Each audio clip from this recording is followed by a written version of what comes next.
Well, it's good to see you guys. It's great to be together this Sunday morning. We are in the second week of a series called Practicing Presence. Now, this series is flowing out of the word from Ephesians I shared during the confession of forgiveness, right? Be careful then how you live, not as unwise, but as wise, making the best use of the time because the days are evil.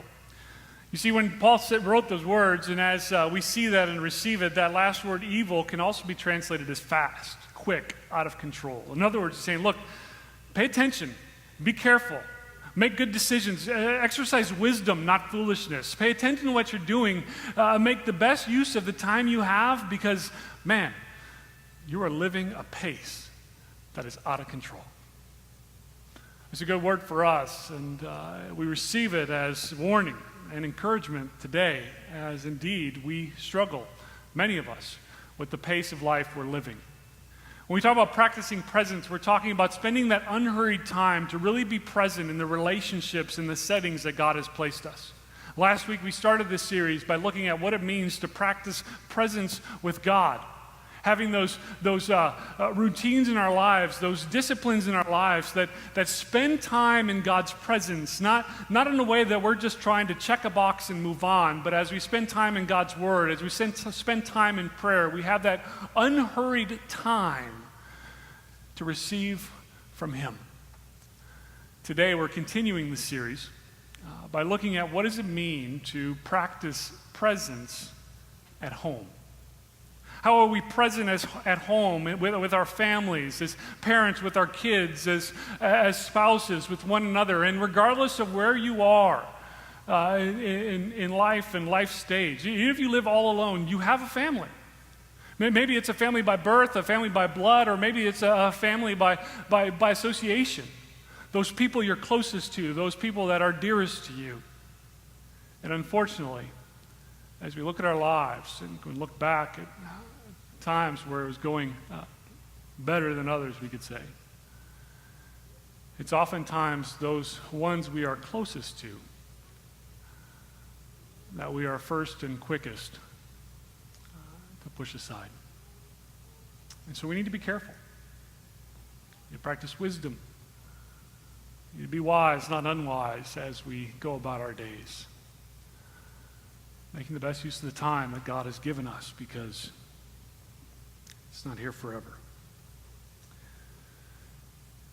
Well, as I was preparing for this message today, I uncovered an alarming substance abuse problem that's plaguing our families today. And I believe that this particular substance abuse is at the heart of why it's more and more difficult for us to actually practice presence with one another. Now, substance abuse is understood as the overindulgence in or dependence upon an addictive substance. And in reading an article in psychologically, let's go with psychology. That's better. Psychology Today. This particular substance has been shown to make, especially kids, moody, crazy, lazy, and daisy. It didn't say daisy, I just needed one more AZ on there, right? You see, this particular substance works in such a way that it disrupts sleep patterns. It desynchronizes the natural body clock. It desensitives our brain's normal reward system, and in fact, as it's been studied, the release of dopamine that this substance produces in our kids under brain scan shows up the same as cocaine. It overloads our sensory systems, it fractures our attention, it depletes our mental reserves, and quite honestly, it leads to less and less physical activity. I would say it sounds like a pretty serious substance abuse problem indeed. Would you agree? And as parents of your children whom you love, wouldn't you like to know who is responsible for providing this substance that's destroying your children's lives? Am I getting a little bit overboard right now? Well, here's the fact. 1 in 3 kids receive this from their very own parent. I know. Before they are even able to talk. You know what it is? It's that square-headed little babysitter. The tablet, iPhone, things like that. Now, I know. I've got kids. Sometimes it's a whole lot easier to just say, just shut up and watch this, right? Not my kids, other people's kids. My kids are perfect, as are yours. We're talking about everyone else's kids right now, not your own, right? Picture those other people's kids. That's who we're talking about. But I know it's easy. But guys, we have to stop ignoring the very real physiological influence that these patterns are having, not just on our kids, but on ourselves as well. And as we are serious about making the best use of the time that God has given us, seeking to exercise wisdom in our walk, in what we do, and how we go about our days, I mean, it's not always the easy choices that have the biggest influence or the greatest reward. I think it's time, to be honest. Earlier this summer, my family had an opportunity. We had a great summer vacation out to California. A few years ago, we bought a camper, like not extravagant, just like a pop-up camper. You know what I'm talking about? The roof goes up, canvas, flop-out beds. You don't care, but that's okay. And part of the reason why we wanted to do it is because so often when we travel, you know, maybe you're like us, it's always going to go see someone or go do something, and we've fallen into this trap and this routine that even while we're away, the whole time we're away, we're trying to figure out what we're going to do next, right? Especially if you travel with my sister. That's a totally different mess, right? But we were so overpriced that we need something that's an escape, and we love the idea of camping or the pop-up camper because it gave me an excuse to buy a truck, and we can get out and see parts of the country we wouldn't have normally gotten to. And oftentimes what we find is that when we get to these places, they're more relaxing because they're more woodsy and mountainy and beachy, right? And sometimes we don't even have cell phone coverage, and I'm unreachable if there's problems, but there's other staff here at church, so it's okay, right? And just having those moments to unplug from the craziness of life is necessary. I mean, have you had moments like that in your life? Experiencing something, maybe it's not camping at a pop-up camp or something, but you know what I'm talking about. Sometimes you just gotta unplug, and you just gotta relax and recenter and refocus.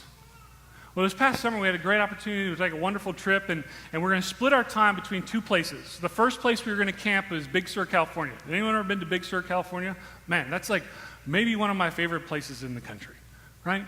It's just south of Monterey, Carmel. It's right along Highway 1. It's just mountainous. There's beautiful beaches and all this kind of stuff. And we pull in Big Sur campground and cabins, and we get our campground set up.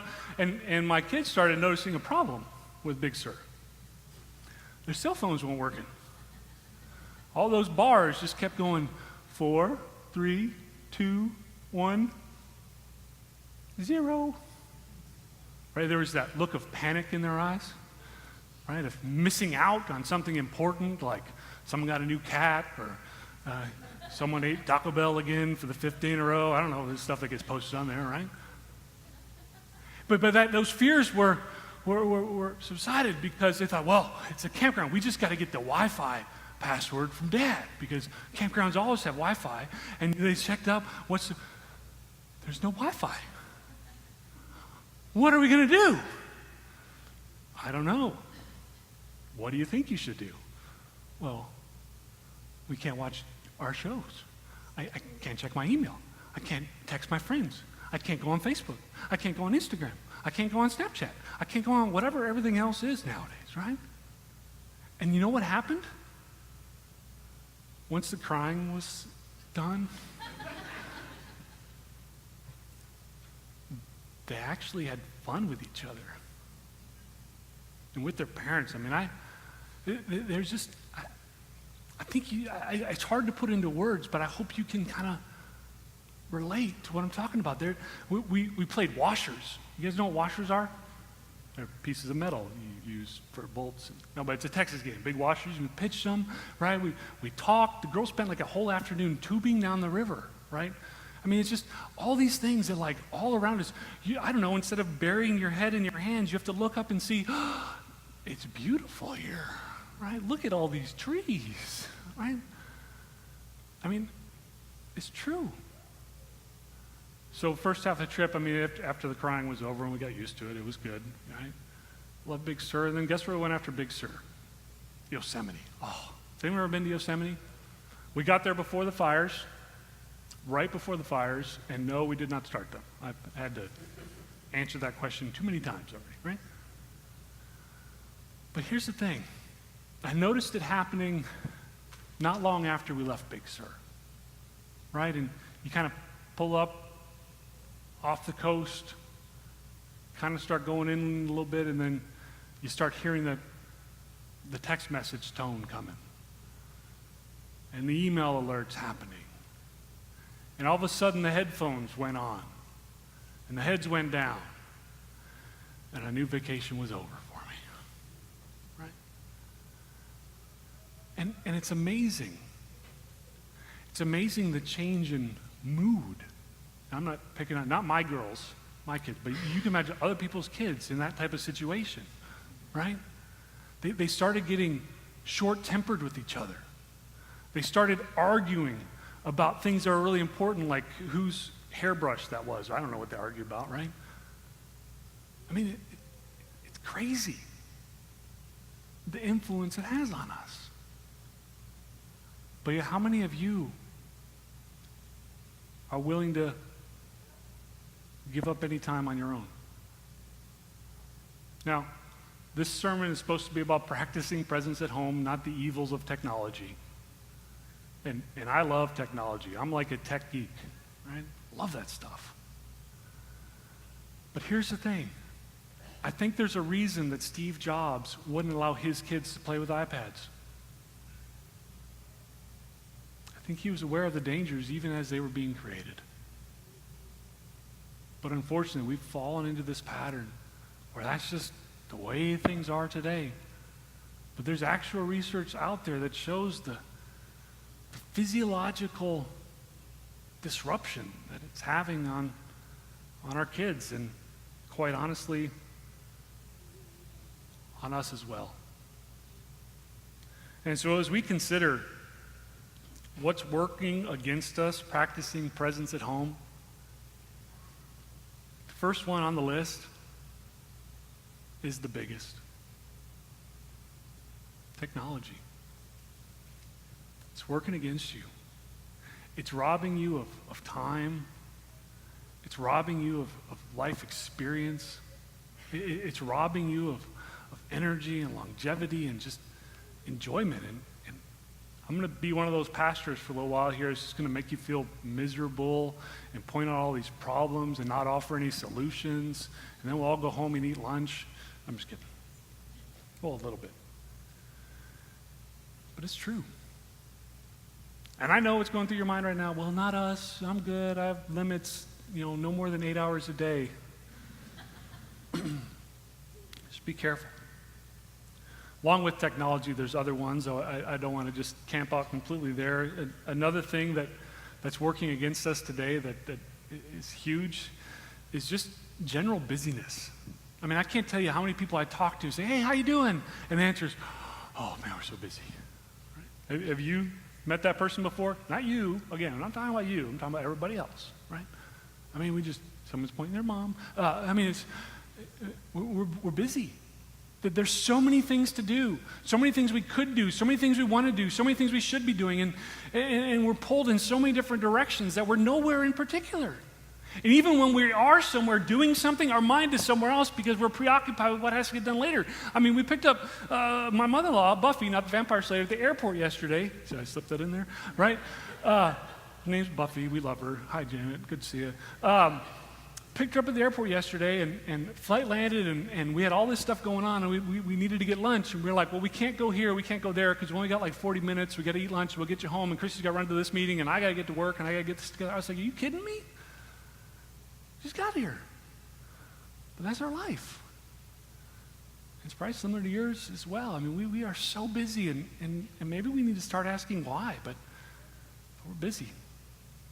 Another thing that we deal with is just kind of the societal pressures to keep up. You guys notice that? The expectations we place on ourselves to live in a certain house or drive a certain car or have certain type of experiences like they have. And honestly, like things like Facebook and Instagram have all only made those things worse, right? Because on Facebook, you don't see someone's real life, you see their Facebook life. I'm sorry if I'm shattering any of your realities right now, but that's not real. I mean, that's the real they want you to see. But we go on there and we say, well, they're doing that. Why can't I do that? Now I'm not happy with what I have because they have that. Theirs is bigger. Theirs is shinier. Theirs is blue. I don't care. I mean, it's just, blue is my favorite color. But why is that? I mean, we're robbing ourselves of so much joy when we're constantly comparing ourselves to everybody else and filling ourselves with these thoughts that to measure up and to be enough, we've got to have the same as someone else. Let them live their life. You live your life and enjoy the blessings that God has given you. Another thing that's happening today is, let's be honest, there's lack of a good model to follow. Right? I mean, when we talk about families and home life and the way it should be and the way that God's laid it out for it to happen, there's not a lot of good models out there. Now, if you were blessed to grow up in a home with a mom and a dad that loved each other or were always there and they played catch with you whenever you asked and, everything was always great and good, then good for you. But man, there's a lot of brokenness out there. I was talking to friends of ours recently whose daughter was kind of pointed out as the weird one because she had mom and dad at home and kind of a normal life, right? And that's what's going on out there. And thankfully, there's all kinds of examples of good models for families on TV, right? I mean, at least we have that, right? There'll always be The Simpsons, right? How mom and dad should be.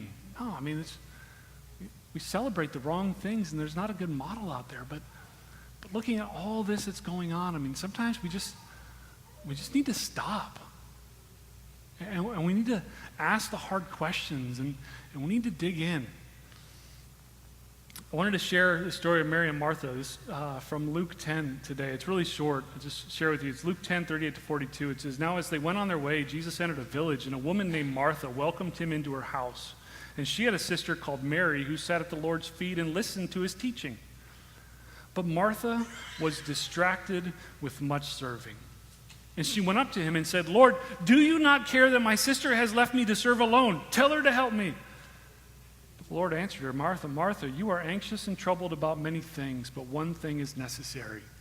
Mary has chosen the good portion, which will not be taken from her.'" I love this story.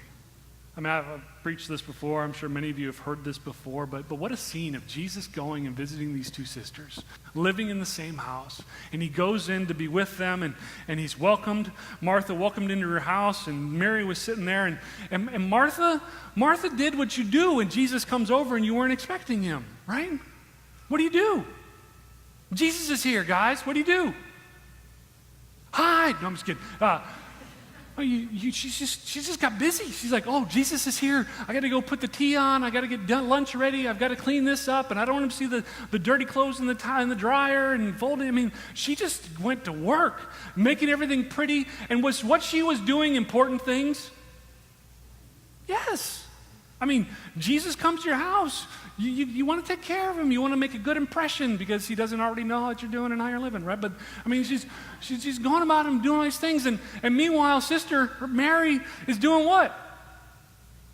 Nothing. She's just sitting there listening to Jesus talk. I mean, seriously, if you were Martha, what would you think about Mary in that moment?